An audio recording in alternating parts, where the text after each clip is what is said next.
O podcast que você ouve agora é uma produção da Central 3.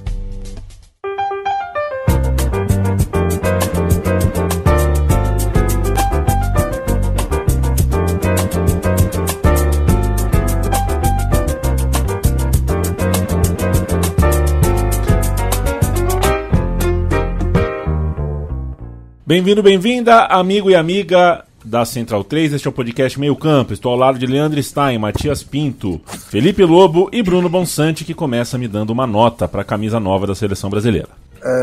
7,5. Ah, não, você tá brincando comigo. Não, você não tá falando sério.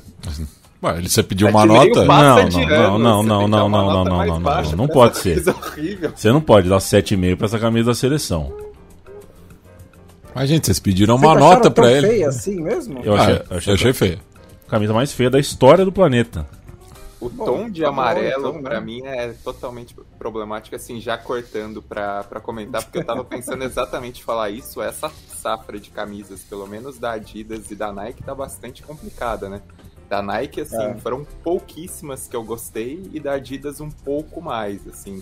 Da Nike, a que eu mais gostei foi a reserva de Portugal, ainda que seja um gosto duvidoso, né? Aquela que simula os azulejos. E da Adidas eu gostei da 1 da Alemanha, porque traz o degradê e lembra um pouco a Copa de 2006. Mas ainda assim, tá uma safra de camisas muito ruim e o Brasil tá entre as piores ainda. Tá bom, talvez eu tenha sido um pouco generoso, vai. Eu gostei das da Nike, viu?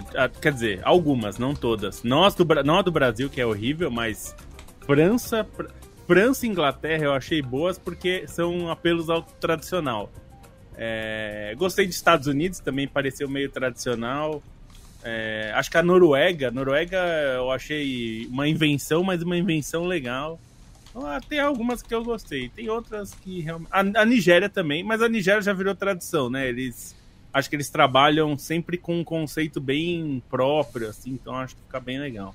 Ô Felipe Lobo, tudo bem com você? Eu quero mandar um abraço pro nosso amigo Klaus Miller e te parabenizar. Tá? O Klaus Miller me forneceu aquilo que a gente pediu o dia desses, né? Números. A gente é patrocinado pela KTO. Toda quinta-feira, Felipe Lobo e Bruno Bonsante entregam dicas pro amigo da Central 3. Até o momento a gente tem Felipe Lobo com 18 acertos e 13 erros e Bruno Bonsante com 12 acertos e 16 erros. Mas bom, é um recorte arbitrário, né? Porque essa história é antiga, né? Da KTO e tudo mais, né? Tá bom. Essa temporada o Lobo tá ganhando, mas teve outras temporadas antes e tal. Quero deixar isso claro. Tá bom, eu fico pensando, quero lembrar também que eu fico olhando pra CBF, assim, né? Será que tem alguém na CBF que é capaz de receber um e-mail? Esse é o modelo, que nike@nike.com, né? A gente está pensando nesse modelo. Vocês aprovam? Não tem uma pessoa, né? Não tem uma pessoa que liga um computador, que aprova, faz uma reunião a sério, sabe falar sobre história da camisa, tom de cor, enfim, não tem ninguém, né? CBF, na verdade, a primeira informação que a gente deveria ter é se tem poder de veto ou não no contrato. Tem. Né? Acho que tem. Eu vou pegar, eu não sei da Nike especificamente, mas pegando a experiência, eu entrevistei uma vez o pessoal da Umbro. E a Umbro, eu perguntei como era o processo. Vocês fecharam com um clube, uma seleção, como é que é? Eu já tive conta, alguns designers já falaram que funciona mais ou menos assim mesmo. A marca leva várias ideias de conceitos, né, que tem isso, e aí vai direcionando o clube ou a seleção, ela pode participar mais ou menos, é ela que define isso. E eu tenho a sensação que isso acontece na Nike também, porque você vê que algumas seleções, por exemplo, a França, tem uma direção, parece. As camisas não são aleatórias, né? Não saem qualquer coisa. Me parece que existe... Não, isso aqui tá muito fora do nosso padrão. Precisa fazer algo diferente e tal. Mesmo a Inglaterra, não tem nada muito exótico. É sempre algo um pouco mais... Então eu acho que como você falou, Yamin, os caras não sabiam nem quem era o presidente. Então eu acho que os caras devem ter mandado e-mail para marcar a reunião, nem marcaram a reunião, porque ninguém nem sabia quem era o presidente. Então, saiu qualquer... Aí alguém lá, algum funcionário falou, olha, o presidente tá suspenso, tá aprovado, viu? Tá bom, é isso aí mesmo. Mas isso, aí os caras da Nike, mas isso aí o quê? A gente só pediu a reunião. Ah, não, pode fazer aí alguma coisa. Tá tudo certo. Um ponto sobre essa camisa, assim, que ela é uma releitura de uma das camisas mais feias da seleção já, né? Que, assim, por mais que a Copa América de 2004 tenha toda a lembrança, é uma camisa horrível, que era naquele padrão da Nike, que era muito ruim, e parece que conseguiram piorar, né? O tom de amarelo é um negócio que me incomoda demais, esse tom fraquinho, assim. E assim, bom, a Nike vai completar 30 anos, né, à frente da seleção. Desculpe a mim só pra... tocar o roteiro. Já que você tocou o nosso, mas tipo, vai fazer 30 anos na seleção brasileira e teve muito mais erros do que acertos na minha visão. Assim. Sabe outra coisa e, assim, só um último ponto. Por Pena favor. que a camisa, acho que a mais bonita da Nike é a da Copa de 98. Pena que essa camisa, muito provavelmente, nunca vão fazer a releitura. Eu gosto da posterior, gosto da de 2000 porque foi a mais simples, justamente. A outra coisa que não é aleatória, viu, senhores, é a escala de entrevistas que a gente tem na TV aberta, né? O Fantástico, todo respeito a Vanessa Camargo e a sua entrevista com a Vanessa Camargo falando sobre o que ela entendeu do mundo a essa altura da vida, o que ela entendeu sobre racismo, agora, Vanessa Camargo.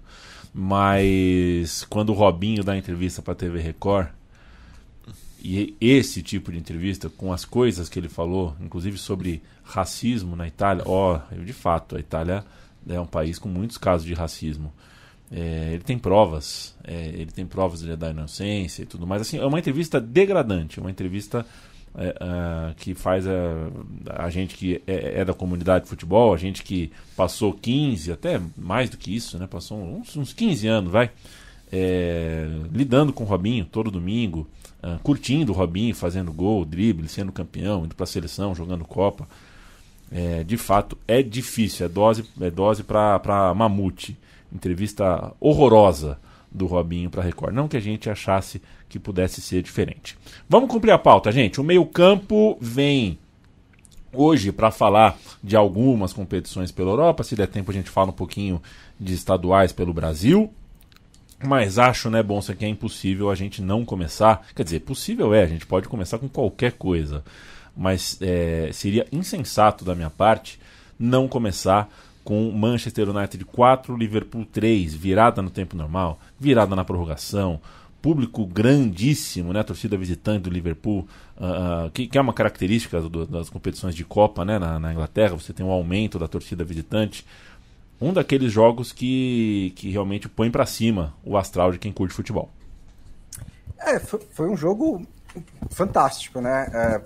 De enredos diferentes, de trocas de contra-ataques aqui ou ali, momentos de mais controle, momentos de mais caos, né? E um jogo que parecia, em certo momento, caminhar para uma vitória não tranquila, mas controlada do Liverpool em duas vezes, né?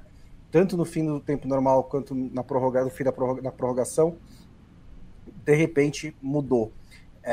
Foi um jogo um pouco estranho dentro do que aconteceu, porque ele começa com o Manchester United melhor, né? Um Manchester United que parecia mais ligado, mais preparado para esse jogo, que é até normal, porque o Manchester United teve a semana inteira para se preparar. O Liverpool jogou no meio de semana, na quinta-feira, né? Pela Liga Europa, e foi curiosamente até o Klopp usou um time bastante forte para enfrentar um jogo que já estava para lá de definido. Mas o Manchester United entrou, parecia com um pouquinho mais de perna, e acho que também, tanto no começo quanto no fim, isso ficou um pouco claro, né? Mas depois de uns 15, 20 minutos, o Liverpool tomou as rédeas do jogo, conseguiu a virada, sem tanta dificuldade, e teve um período no segundo tempo muito tranquilo, né? Eu lembro até do Mário Marra anotando durante a transmissão da ESPN Brasil que o Manchester United passou 20 minutos sem finalizar no gol. Então parecia que era um jogo que estava nas mãos do Liverpool. Mas veio o empate, e não só o empate, como o Rashford ainda tem, no último chute do tempo regulamentar, a chance de vencer para o Manchester United cara a cara com o Kelleher na entrada da pequena área, mas manda para fora. Aí vem o segundo tempo, o Liverpool de novo pressiona, consegue o terceiro gol, e aí tudo muda, né? Em cima de erros do Liverpool, no terceiro gol do Manchester United, um passe bizarro do Darwin Núñez, e no quarto gol, uma batida de cabeça ali entre o Elliott e o Endo no rebote de um escanteio a favor do Liverpool, né? É um daqueles gols que o técnico fica muito, muito irritado, né? Porque levar um gol de contra-ataque quando você tem um escanteio a seu favor é sempre desorganização, porque é uma jogada treinada, né? É uma jogada que, assim, a bola tá parada, você posiciona os seus jogadores como você treinou a semana inteira, pensando em não... Com a preocupação de não tomar, né, esse tipo de contra-ataque, além de fazer o gol.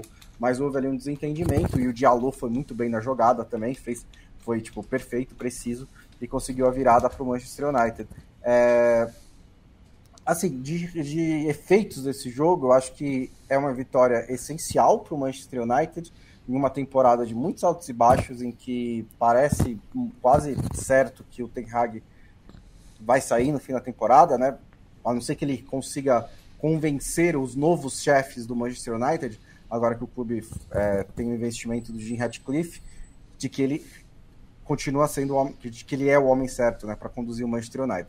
Esse tipo de vitória é importante para a moral dos vestiários. Não é tão assim um sintoma de que o clube está no caminho certo, né? Porque não foi uma imposição do Manchester United contra um adversário forte.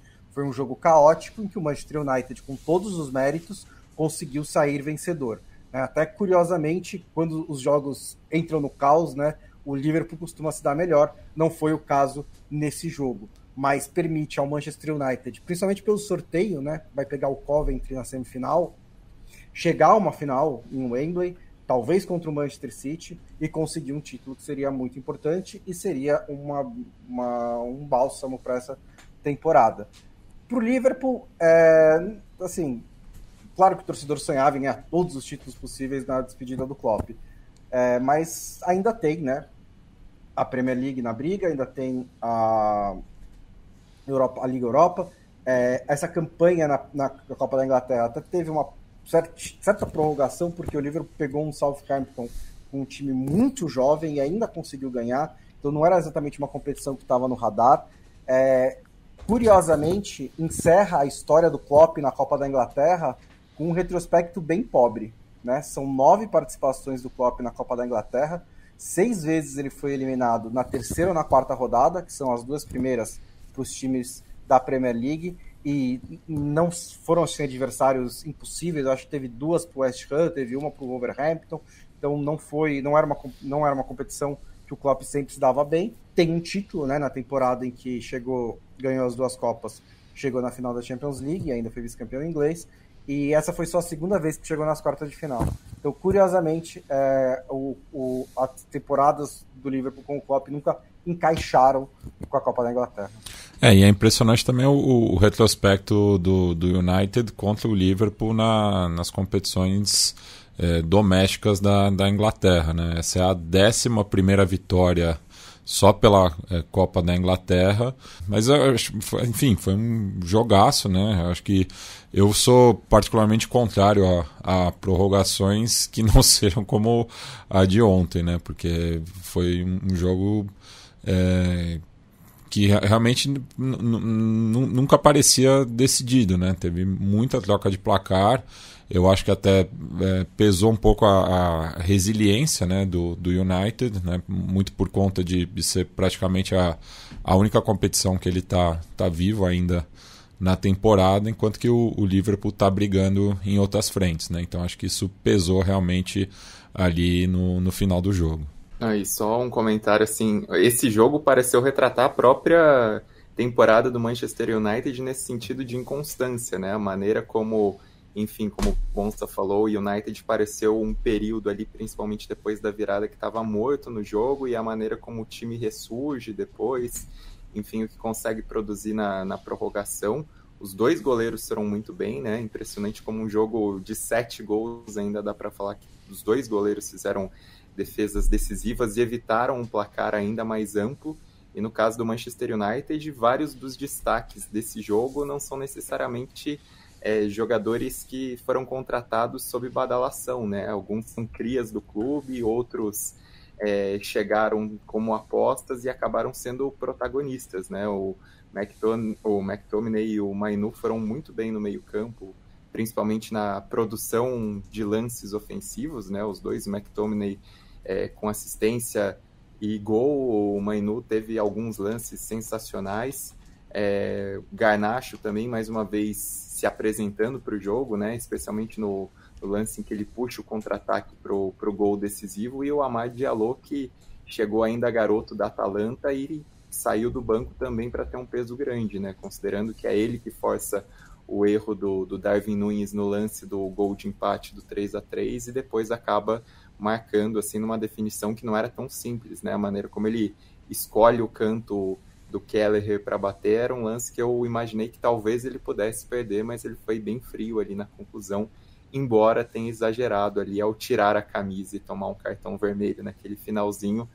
Fiquei realmente temeroso que aquele vermelho talvez custasse caro do jeito que o jogo estava maluco e do jeito como o Liverpool não ia se entregar mesmo nos acréscimos do segundo tempo da prorrogação. E também vale lembrar, né, que o Manchester United terminou com o Antony ali, lateral esquerdo, o Bruno Fernandes quase na zaga. Era um time que também dependeu muito, acho que foi uma principal coisa, o principal ponto que sai para o Manchester United nesse jogo, né, é que com todos os problemas do clube, de montagem de elenco, de qualidade individual, etc, etc, esse não é um time que se entrega, né? Ele é um time que luta, que briga, que tem, né, determinação, é que ele não tem as melhores condições para ganhar, para ser competitivo no mais alto nível, mas mostrou muito isso, né, muita dessa raça nesse jogo. E talvez tenha sido uma das melhores partidas do Antony, né, desde que ele chegou ao Old Trafford, né, não só pelo gol, mas deu muito volume de jogo, né, que tá, principalmente pela fase central, que o United estava com dificuldade, né, o jogo estava mais penso, principalmente ali pelo lado, né, e o Antony acaba entrando para dar essa vazão e o Rashford acaba sendo mais centralizado, né. Eu quero mandar um abraço pro Heitor Gomes, um abraço também pro Fabiano Garrote, o Paulo Duarte, Adson, o Gabriel Peck. Empate, o Gabriel Peck tem mais potencial. Vitor Marques de Almeida, valeu, a live tem tanto craque reunido que parece que já estamos na Copa. Será que a gente vai fazer alguma coisa de Eurocopa? Interrogação. Rafael Montanaro, um abraço para você, Buenas, Giovanni Lima Montenegro, Rui Francisco, Heitor Gomes, clássico dos bons tempos, como antes do City. O City e as suas fraudes, né, que não são conversadas. Algum dia alguma decisão é tomada a respeito disso. Já citamos o Covid. Oi. Não, só que aumentou a pressão, né? Porque agora outro clube foi punido também, né? O Nottingham Forest perdeu 4 pontos na Premier League, que é também um caso até diferente do Everton, porque o período pegou só uma temporada na Premier League e o time teve um prejuízo de 60 milhões de euros, que sinceramente eu acho até razoável se você quer se manter na Premier League, né? Você ter esse tipo de investimento desse tipo, mas quebrou as regras em uns 30 milhões e o clube perdeu 4 pontos. Então toda vez que um clube for punido, e aparentemente a Premier League tá realmente, né, querendo aplicar essas regras de sustentabilidade, vai aumentar a pressão e o burburinho sobre... E aí, quando que vai chegar a hora do Manchester City? Pois é. O Felipe Lobo, outro jogo que foi conversado aqui na edição de sexta-feira, a gente especulou um pouquinho, olhou, até deu dica da KTO, foi o jogo pelo Campeonato Espanhol, que reuniu Barcelona e Atlético de Madrid. Teve quem falasse, não custa nada olhar para esse Atlético, vai que acontece uma coisa, a cotação estava alta. Acontece que o Barcelona teve uma semana boa, né? Semana boa, porque fez um jogo de imposição contra o Napoli, conseguiu a sua classificação e amassou, né? Amassou o Atlético de Madrid. Assim, é engraçado, né? Porque a gente tá falando de um time que vai mudar de técnico e parece que o anúncio que ele não vai continuar foi ótimo, né? Pro time. Parece que tirou esse peso e agora o time parece estar embalando um pouco atuações melhores. Porque o maior problema do Barcelona não era exatamente a falta de resultados, porque até o time conseguiu bastante resultado. Na temporada passada foi campeão sem encantar nada, né? É um time que foi campeão com uma defesa excelente, mas nunca foi muito empolgante, né? E nessa temporada vinha nessa toada, resultados um pouco piores, mas não era ruim também, tava ali brigando. E agora, essa é uma vitória. A vitória contra o Napoli já tinha sido uma imposição bem grande, assim, de uma forma importante, mas essa imposição contra um Atlético de Madrid que não tinha perdido em casa no Campeonato Espanhol até agora, e com um resultado de 3-0, com direito foi com troco, né? Assim, ganhou e ainda sobrou um troquinho, porque ainda teve gol do João Félix, né? Então, foi meio que... ainda tirou um pouquinho de sarro, assim, né? Não que os jogadores, claro, mas eu digo, eu nunca apostaria numa vitória do Barcelona por 3-0. Uma vitória do Barcelona era até viável, era até possível, não acho que era uma loucura. Mas 3-0, acho que se alguém foi na KTO e meteu 3-0, olha, você merece essa grana, porque era difícil de prever. E outra coisa que estava faltando bastante nessa temporada, que teve bastante na temporada passada, mas nessa não estava tendo, a gente não tinha visto ainda muitas vezes, é o Lewandowski, né? O Lewandowski, a gente até ficava na dúvida, né? Pô, o que será que está acontecendo com o Lewandowski? Será que o nível dele ele não está conseguindo manter? Será que é uma questão física? Será que é uma questão mental, né? Ele está desajustado por esse time não entregar muito menos. E ele foi muito importante, né? Foi jogador decisivaço, assim. E acho que isso estava faltando para o Barcelona, né? O Lewandowski que o Barcelona contratou não era só um Lewandowski que é um artilheiro, um camisa 9 e tal. Era um cara para decidir jogos, né? Como a gente viu ele fazendo em vários momentos da carreira dele, principalmente no Bayern. Então isso foi um fator muito importante, assim, ter um jogador como o Lewandowski, naquele nível que a gente acostumou a ver o Lewandowski nesses últimos anos, sendo super decisivo, isso pesou muito.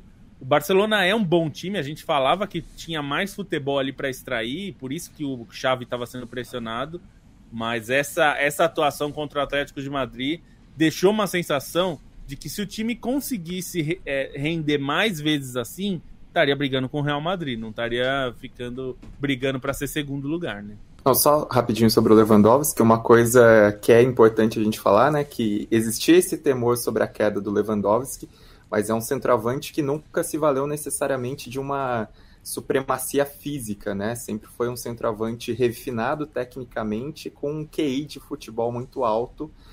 Foi exatamente o que ele demonstrou nesse jogo especificamente, mas mesmo na Champions, né? Tem um lance, um corta-luz que ele dá ali pro primeiro gol contra o Napoli, que foi algo disso, né? Algo da inteligência do Lewandowski e, assim, acredito que o Barcelona pode crescer nesse momento da temporada, não só tendo esse Lewandowski inteligente dentro de campo, né, aproveitando essa capacidade técnica e esse entendimento do jogo, mas outro cara que também tem que ser protagonista no Barcelona e que vem fazendo boas partidas ultimamente é o Gundogan, né? O Gundogan, enfim, parece que está apresentando realmente essa batuta de líder do Barcelona, que pode ser bastante importante, pensando até em contexto de Champions League.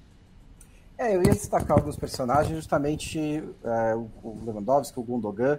A gente tem que, de novo, falar dos garotos, né, que estão entrando nesse time. O Cubarsí, de novo, brilhante. O Héctor Forte, que é um lateral direito, né, jogando improvisado na esquerda, também conseguiu segurar a barra. O Fermín López, mais um talento de meio campo do Barcelona, na ausência do Pedri e do Gavi, fez um dos gols, né, o terceiro gol, entrando na área. Então é uma boa safra aí que o Xavi está conseguindo. Assim, eu acho que não era o plano A para a temporada, né? Mas teve muitas lesões, né?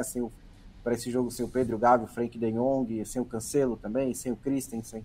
Então, muitos desfalques abriram também espaço para essa garotada entrar. Tem o João Félix também como um personagem curioso, porque os dois melhores jogos do João Félix nessa temporada foram contra o Atlético de Madrid. E nos dois, a mensagem é meio... sabe, foi uma motivação extra para entrar e jogar. E aí ele meio que uniu todas as tribos, né? Porque tanto do lado do Barcelona quanto do Atlético de Madrid, a galera tá se perguntando, e o que exatamente impede de ter essa motivação extra com um pouquinho mais de frequência e, assim, jogar com mais regularidade, né? Porque é meio que o diagnóstico, parece que é um consenso, né? Sobre o problema do João Félix, um jogador extremamente talentoso que não consegue jogar em um alto nível com frequência. ele já foi substituído pelo Xavi nessa temporada por jogos em que ele só não estava voltando para marcar, né? Ele sai do Atlético de Madrid culpando o estilo de jogo do Diego Simeone pela sua oscilação. Aí ele vai para um time que tem basicamente o estilo de jogo oposto, né? Que teoricamente ele seria perfeito para as qualidades dele, e não brilhou, né? Ele é um jogador que foi vaiado pelo estádio. Antes do jogo, os torcedores do Atlético de Madrid colocaram uma camiseta dele e botaram fogo em cima de uma das placas que tem em homenagem a ele no estádio. Então, assim, e ele ainda tá nesse limbo, né, de que você é um jogador emprestado, então tem toda uma relação estranha. Sobre a briga pelo título de La Liga, eu acho que é um momento decisivo, né, porque o Barcelona está 8 pontos atrás, ele pega Las Palmas e Cádiz nas próximas 2 rodadas antes de enfrentar o Real Madrid. O Real Madrid enfrenta o Atlético de Bilbao em casa e o Mallorca fora. Então, assim, se o Barcelona conseguir diminuir alguma coisa aí, né, ganhar seus 2 jogos, tentar torcer aí para o empate e chegar para o Clássico, que vai ser no Bernabéu, com 6 pontos de vantagem, pode ser que esse Clássico seja relevante, né? Pode ser que seja um Clássico quente, porque se o Barcelona ganhar, cairia para 3. Ainda não faltariam 6 rodadas, então poderia haver uma briga pelo título. Mas o Barcelona subiu de rendimento, né? Eu acho que isso está bem claro no momento certo da temporada. Ainda tem a Champions League, então uma boa semana para o Barcelona, como disse o Yamin. O campeonato espanhol também, a gente tem o Girona perdendo, o Atlético em ascensão, a briga pela Champions League tá quente, não se trata só da briga pelo título, né? E quanto à Bundesliga, o Leandro Stein, o Leverkusen, que sofreu durante a semana, venceu mais uma vez. O elenco é forte, mais do que o time, né? E acho que já se provou, mas numa temporada que está invicto, né? E continua com uma distância bem tranquila. Queria um destaque seu sobre esse campeonato alemão. O Bayern está num ritmo forte, mas talvez não suficiente com o pouco tempo que tem, ainda mais com o Harry Kane. Eu não sei quanto tempo ele vai perder, mas ele está lesionado, né? Então, essa rodada da Bundesliga consolidou um pouco a situação atual, né? Assim, não trouxe grandes mudanças. E aí, assim, além do Leverkusen conseguir ganhar um jogo difícil contra o Freiburg, numa semana cheia, né? Pensando até em tudo que aconteceu na Liga Europa, e o Bayern goleou o Darmstadt, mas fica com essa situação do Harry Kane. Tinha um destaque possível também o Stuttgart, né? Porque o Stuttgart, enfim, tá fazendo uma temporada acima de todas as expectativas, né? Lembrando que o time chegou a brigar até o final para não cair. O Leverkusen teve riscos de cair, mas o Stuttgart teve que disputar playoffs contra o rebaixamento. O desempenho do Stuttgart acaba um pouco eclipsado por aquilo que vem fazendo o Bayer Leverkusen, mas o nível que o time vem jogando é impressionante, né? Fez 3-0 fora de casa sobre o Hoffenheim nessa rodada. O Sebastian Hoeneß tem um time muito ofensivo, tanto é que é o terceiro melhor ataque, só está atrás exatamente de Bayer Leverkusen, e Bayern de Munique, Bayer Leverkusen, e assim, um reconhecimento bacana foi a convocação da seleção alemã, né, que são 4 jogadores do Stuttgart convocados pelo Julian Nagelsmann, mais até do que os jogadores do Bayer Leverkusen, que foram 3, menos do que o Bayern de Munique, que foram 5. Então, Anton, Mittelstadt, Fulrich e Undavi foram convocados. Mostra bem o que é essa fase, né, do Stuttgart, que mesmo quando perdeu o Guirassy, teve Undavi para suprir, e isso deixa uma bomba na mão de Dortmund e Leipzig, né, que estão um pontinho um atrás do outro, e vai ter uma disputa bem mais ferrenha entre 2 times que eram favoritos para o G4, para ver quem fica com essa 4ª colocação. E aí outro destaque da Bundesliga desses últimos dias são as mudanças de técnico, né? O Niko Kovac caiu no Wolfsburg, não é nenhuma surpresa, porque o Wolfsburg está num trabalho muito ruim. O Kovac, assim, acho que até recebeu paciência demais pelo trabalho que ele fez no Wolfsburg, e a contratação foi do Ralf Hasenhüttl, que lembrado recentemente, especialmente pelo período à frente do Southampton, mas também teve trabalhos anteriores bons na Alemanha, né, considerando a passagem pelo Leipzig, pelo Ingolstadt, onde ele surgiu bem. E outra mudança que aí gerou muito impacto nessa segunda-feira, assim, a capa da Kicker era toda falando sobre isso, é a saída do Christian Streich do Freiburg, porque são 12 anos à frente do time, né, desde que ele assumiu como treinador principal, e ele está no clube como treinador desde as categorias de base, né, desde 95. Então são quase 29 anos como treinador dentro das estruturas do clube. O Streich vai sair ao final da temporada, né, decidiu encerrar essa temporada. De fato, o Freiburg está num desempenho mais baixo do que se a gente for olhar as 2 temporadas anteriores, mas ele deixa um legado muito grande para o clube, né? É um clube que até 94 nunca tinha disputado a primeira divisão do campeonato alemão, né? No modelo da Bundesliga, e se tornou mais estável na elite e mais estável na parte de cima da tabela com o Christian Streich, que elevou assim, o nível de maneira até inesperada, né? Pensando num time brigando por Champions League, brigando por título da Copa da Alemanha, construiu um novo estádio que talvez seja o grande legado do Christian Streich para o Freiburg, né? Melhorando essas condições. É um treinador muito respeitado exatamente por ter feito isso com elencos modestos, sem precisar de injeção financeira para dar esse salto. Então, está uma comoção muito grande na Alemanha com esse anúncio, né? E o Freiburg tem até uma marca muito interessante, porque o Volker Fink é outro treinador que ficou muito tempo à frente do clube, né? Ficou de 91 até 2007, e aí o Freiburg, entre 91 e até 2024, né, nesses 33 anos, o clube só teve 4 treinadores, né? A gente vê muito clube aí com 4 treinadores numa temporada só. Essa continuidade é uma das chaves do sucesso do Freiburg e demonstra, assim, né, a confiança no Christian Streich, que vai ter esse descanso agora, mas é possível vê-lo depois em algum clube talvez mais tradicional, talvez num cargo de direção ou coordenador, ou até mesmo na seleção da Alemanha, né? Eu não acho que ele é um nome descartável aí para poder assumir a seleção da Alemanha pela maneira como ele construiu essa reputação por um trabalho realmente histórico à frente do Freiburg. Quero ouvir Felipe Lobo sobre futebol italiano. A Inter perdeu muitos gols contra o Napoli, só empatou, mas num jogo que você perde muitos gols e ainda assim não perde o jogo, isso é um bom sinal. A Inter continua longe dos temores, a parte a briga pela liderança que não está abalada depois da rodada de hoje. Quero um olhar seu, que tal a rodada de fim de semana do campeonato italiano? Acho que o panorama não mudou muito em relação ao que a gente vinha assistindo, né? Realmente a Inter perdeu chances, poderia ter vencido o Napoli, tomou um gol na reta final do jogo, né? E acho que é um gol que deixa uma sensação mais de derrota do que de empate, né? Porque estava com a vitória ali, poderia ter matado o jogo, não matou.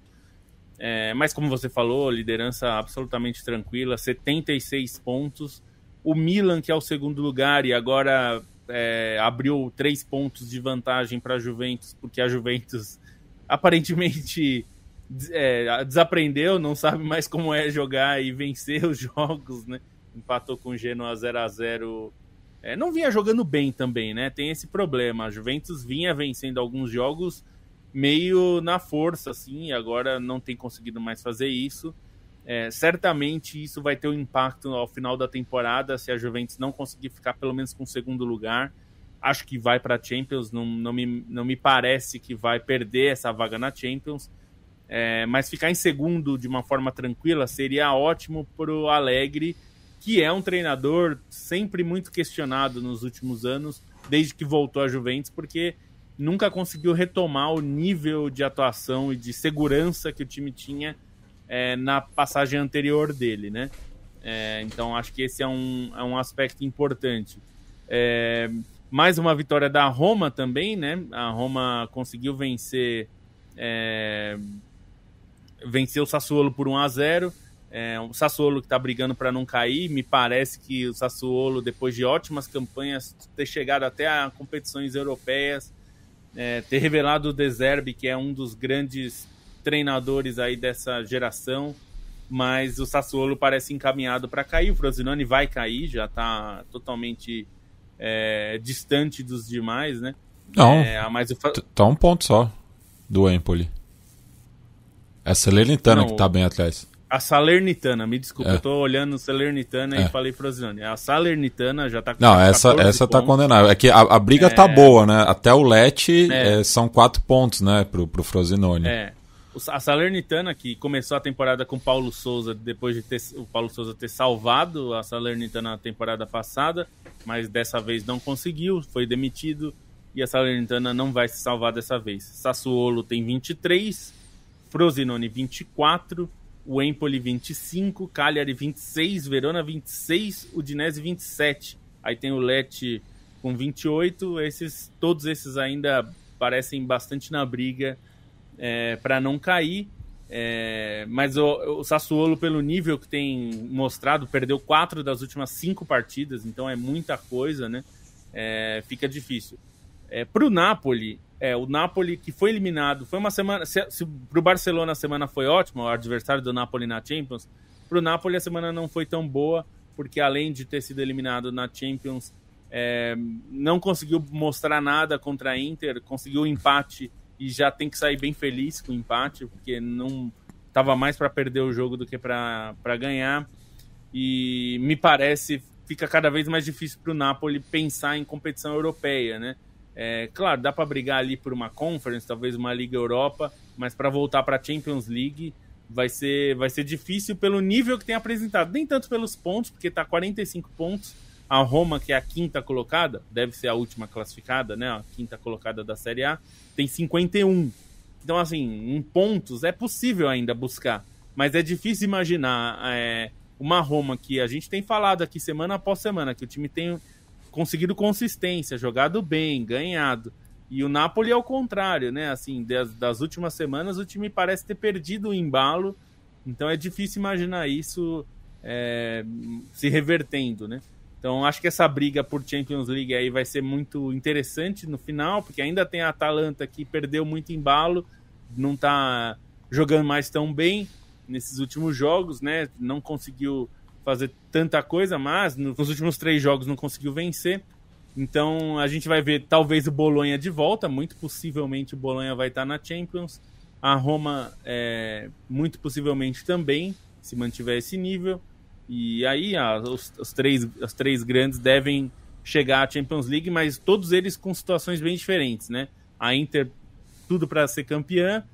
O Milan, se chegar como segundo colocado, eu acho que chega em alta por tudo que tem feito e com a expectativa até de troca de comando, né? O Pioli não tem agradado tanto, mas chegar em segundo pode ser um bom caso para ele, para tentar continuar. E se a Juventus terminar em terceira, eu acho que vai terminar em baixa, por tudo que se esperava da Juventus.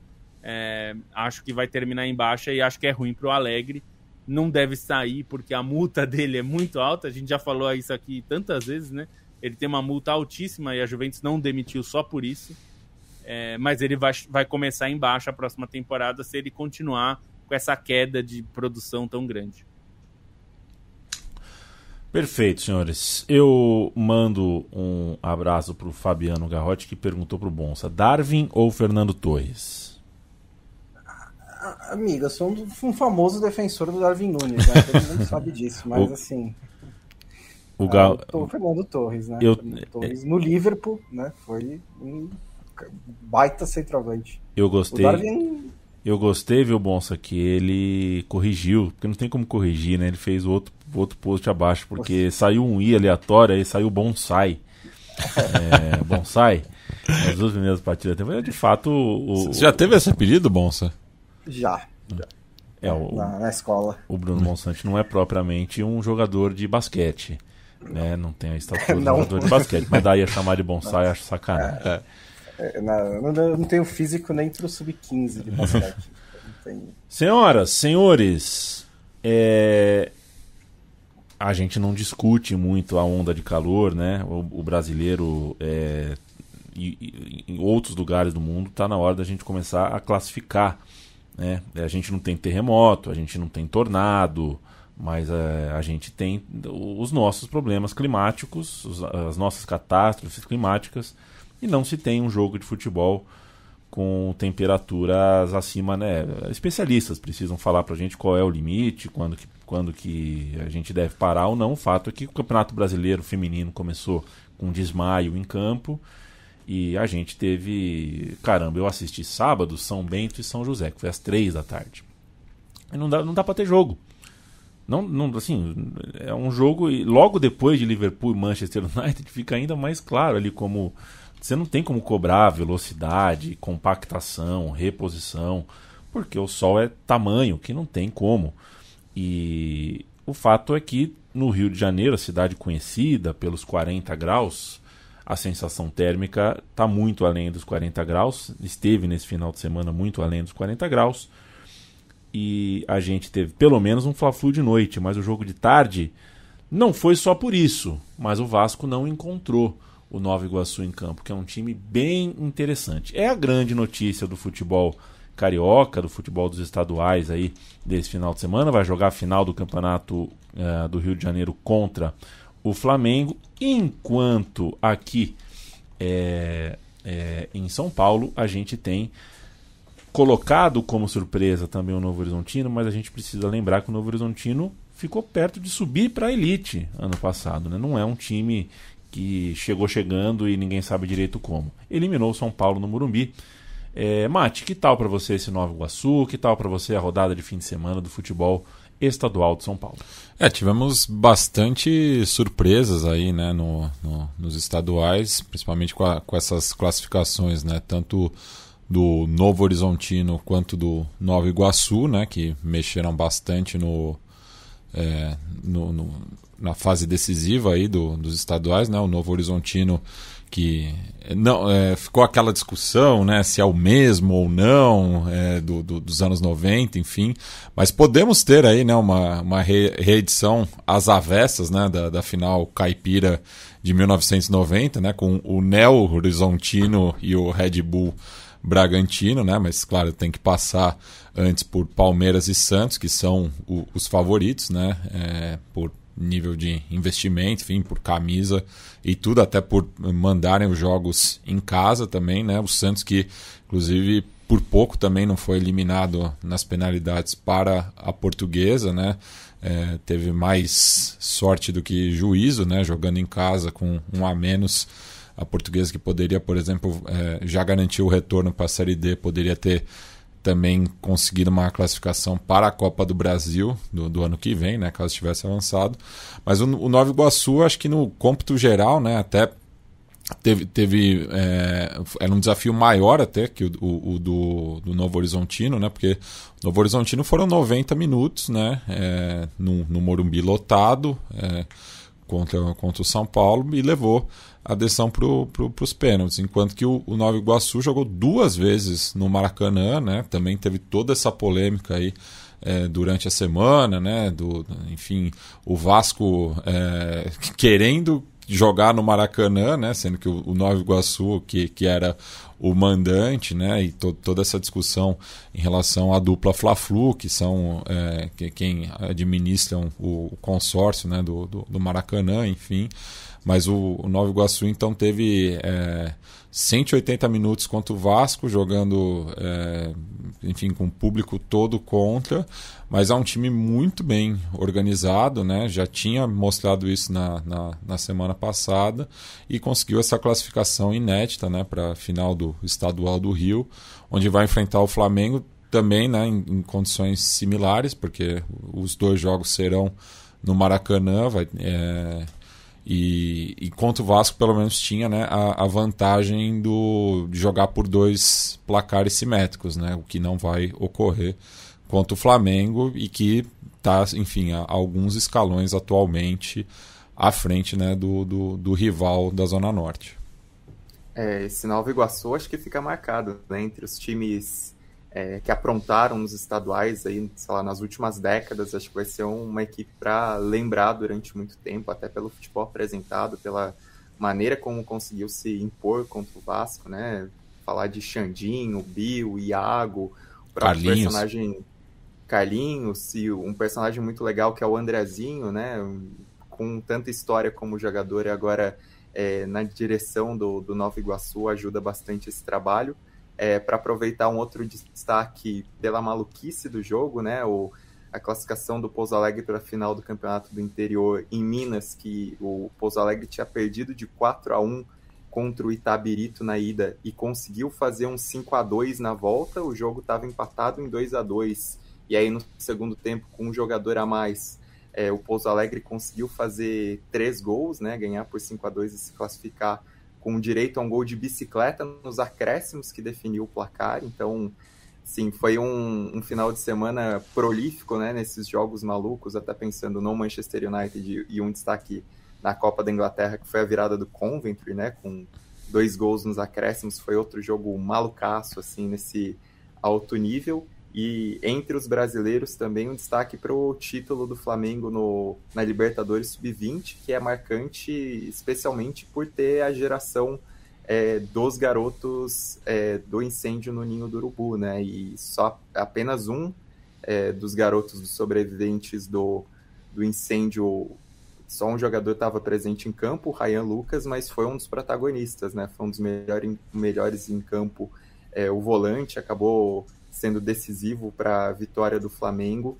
Então fica essa lembrança, né? Se o Flamengo, como instituição, tantas vezes falha em honrar a memória dos garotos do Ninho, né? E reitero o que a mim falou no último programa sobre o documentário da Netflix, né? Eu vi a série documental nesse fim de semana e recomendo bastante, porque, enfim, é muito importante entender o que aconteceu e ver o que o clube fez e especialmente o que o clube não fez, né? A maneira como os dirigentes do Flamengo não assumem a responsabilidade, mas esses garotos, lembrando os seus antecessores, especialmente as vítimas do incêndio, as 10 vítimas, esses garotos conseguiram honrar a memória e relembraram essa história e trouxeram à tona mais uma vez agora com o título das categorias de base.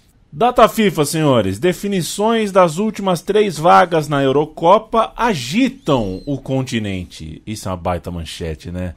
Você mete um agitam, a pessoa já dá aquela vontade de clicar, assim, o dedo indicador da FIFA. Você às vezes visualiza, tipo, um mapa da Europa fazendo assim? Tipo, Perfeito. Você, de um lado pro outro. Eu juro que eu o faço Felipe Lobo pensa assim, porque o Felipe Lobo gosta muito de coisas, como é que chama? Literais. Então, quando agita, ele já imagina, assim, o continente em uma espécie de terremoto futebolístico. É o que tem em disputa, além de rezar para que o Brasil não passe um constrangimento para além da fantasia de palhaço que a Nike fez para o Brasil usar desde agora, daqui em diante. Mas o Brasil vai pegar 2 times que, bom, a Espanha nem tanto, mas a Inglaterra está mais arrumadinha, né? Vai ser um pouco angustiante. Vamos ver o que o Brasil tem para apresentar. O Brasil, um raro momento em que o Brasil vem com humildade debaixo do braço, empatezinho tá bom, deixa o tempo correr, vamos ver no que dá. Quais jogos para prestar atenção, Felipe Lobo, nessa data FIFA? Bom, acho que é inevitável os da seleção, ainda que sejam amistosos, mas jogos contra 2 seleções fortes. Como você falou, a Inglaterra hoje um pouco melhor, mas a Espanha é sempre um bom time, tem sido um bom time com constância, não é tão encantador quanto já foi, ou encantador talvez não seja a palavra, não é tão encaixada como já foi em outros momentos, mas ainda é um time muito bom e muito perigoso, e nesse momento, se a gente pegar pelo que jogou no último ano, jogou melhor, né, que o Brasil. Aliás, todo mundo jogou melhor que o Brasil, das seleções grandes, né?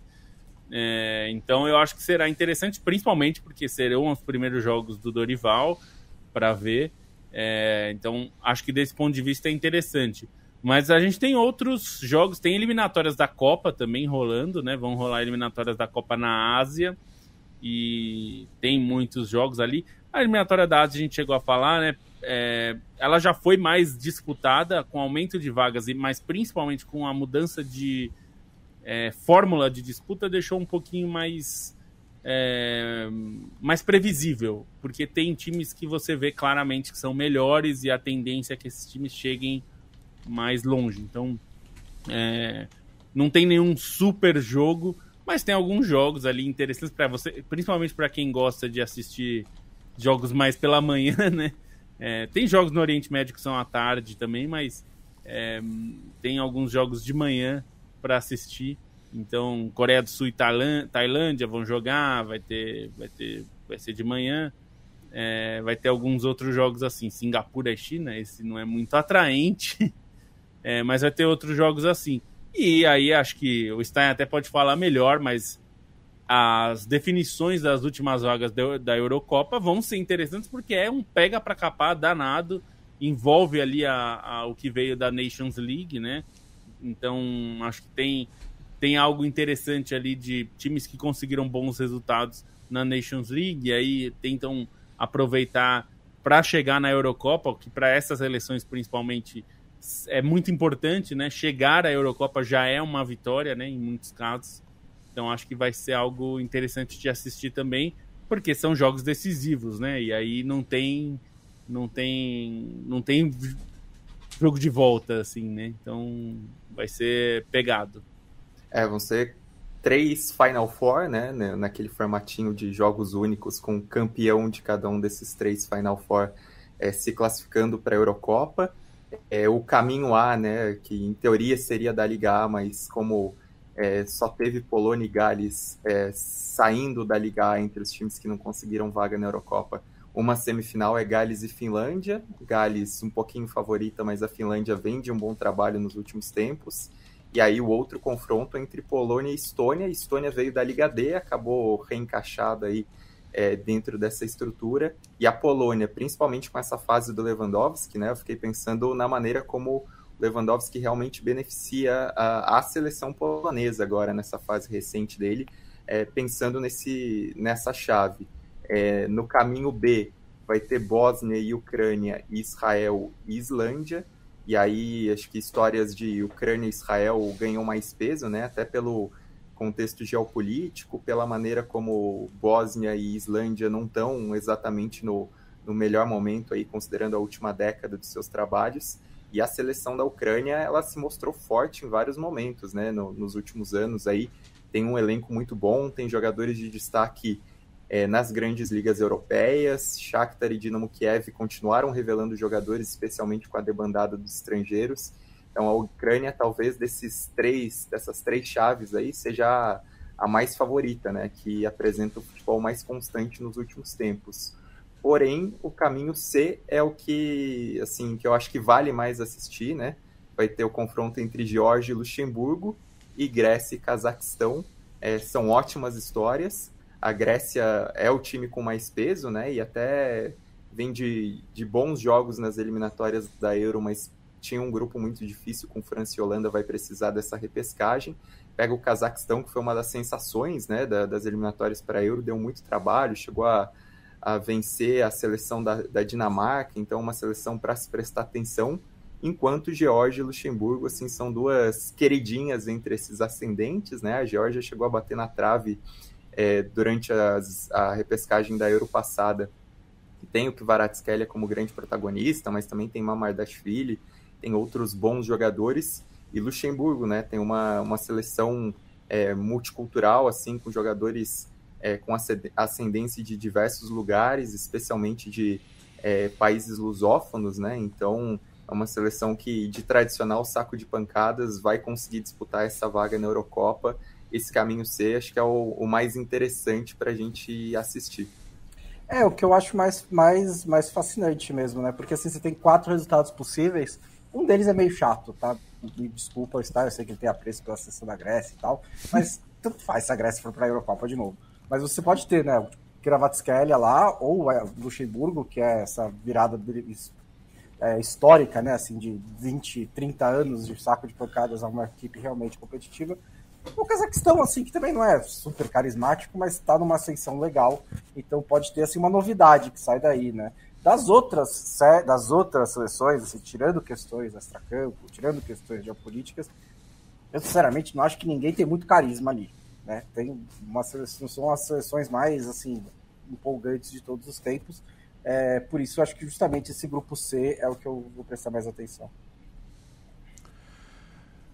Prestaremos atenção na Data FIFA, que tem gente que reclama. De fato, essa é uma data FIFA sem o mesmo apelo de outras. É um momento pós, inclusive Copa da África, Copa da Ásia, tá todo mundo meio que na ressaca também ali nos cenários não europeus.